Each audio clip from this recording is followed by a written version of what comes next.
The Bible, the Occult in the Last Days. That's a series and a book that I've been working on. I've been dropping little portions of it in the video. I'm going to read a few verses of scripture, and then I'm going to get into something on the subject. This is from Genesis, the third chapter. We call this the fall of man. Now the serpent was more subtle than any beast of the field which the Lord God has made. And he said unto the woman, Yea, has God said, Ye shall not eat of every tree of the garden? And the woman said unto the serpent, We may eat of the fruit of the trees of the garden. But the fruit of the tree which is in the midst of the garden, God said, Ye shall not eat of it, neither ye shall touch it, lest ye die. And the serpent said unto the woman, Ye shall not surely die, for God does know that in the day ye eat thereof, then your eyes shall be open, and ye shall be as gods, knowing good and evil.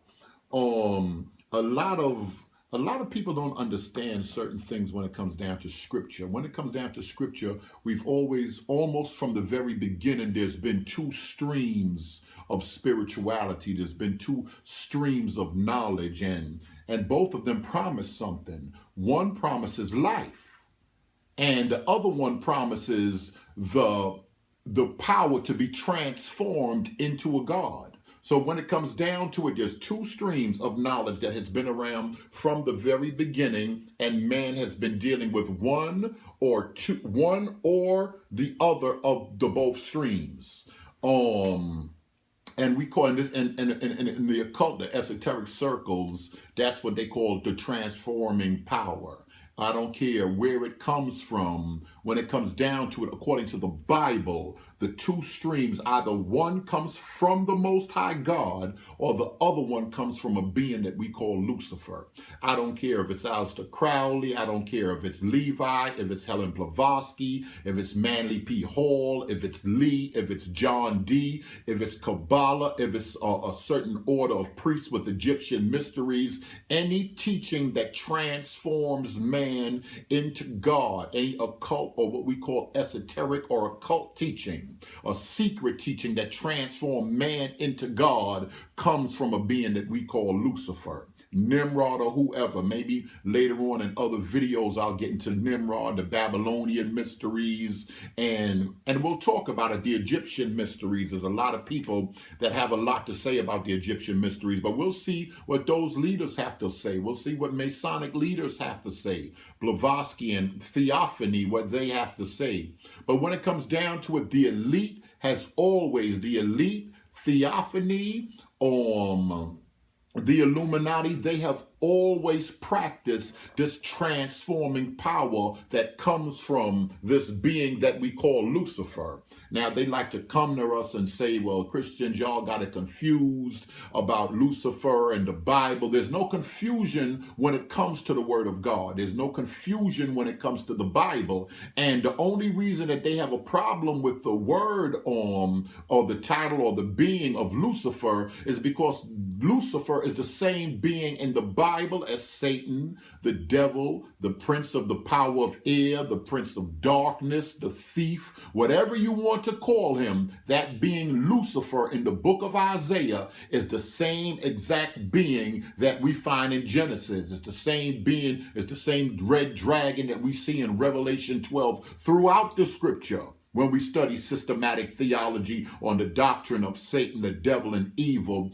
all of this stuff comes into play. And that's who actually came and spoke to Eve and promised her something that she'll begin to feed off of this knowledge when we start dealing with the trees. I'll get into the allegorical thought, the occult, and the different levels of scripture. And why people believe in different levels of scripture. When it comes down to it, the Peter says to desire the sincere milk of the word that you may be able to grow thereby. And Paul talks to the Corinthian church, and Paul says, y'all are not ready for meat. When y'all should be ready for meat, you're not ready for meat. So the Bible has some different definitions according to the word on levels of scripture. You have the milk of the word. That's the simple things of the word of God.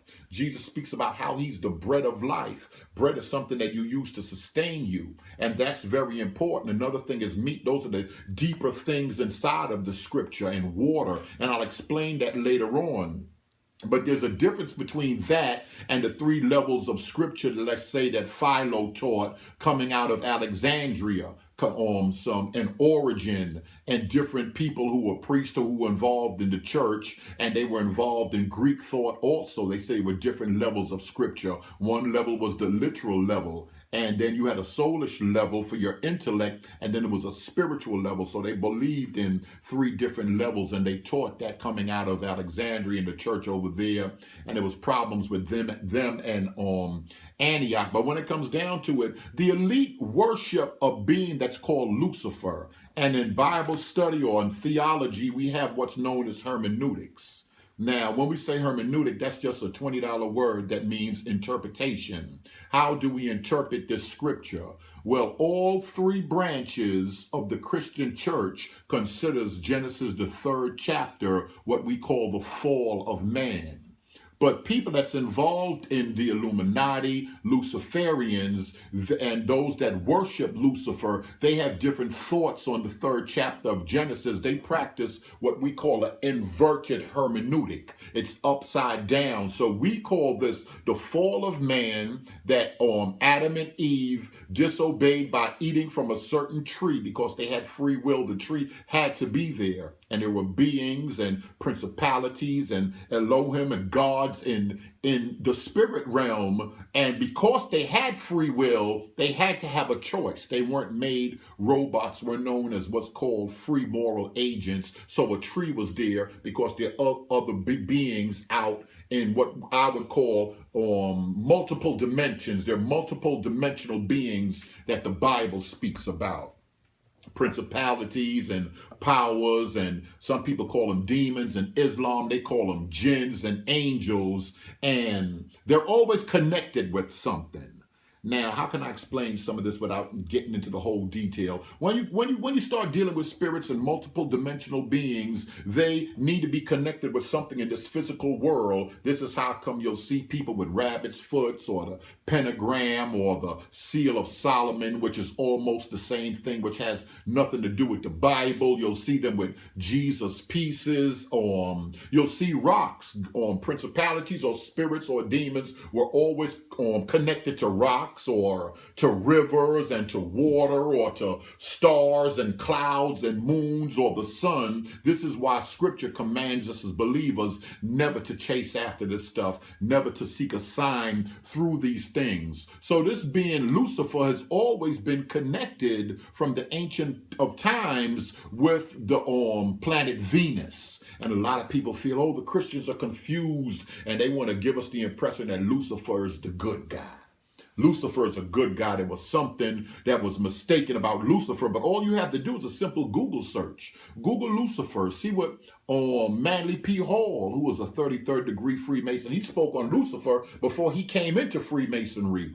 Albert Pike, he rewrote the 4th to the 32nd, 30 whatever degree in Freemasonry. He reworked that, and he wrote Morals and Dogma, and that's not a book for all Freemasons, but I think up to 1974 it was preferred reading for Scottish Rite, one branch of Freemasonry. Helen Blavatsky, Annie Besant, whoever you see teaching these things, these are all what we call Luciferian doctrines.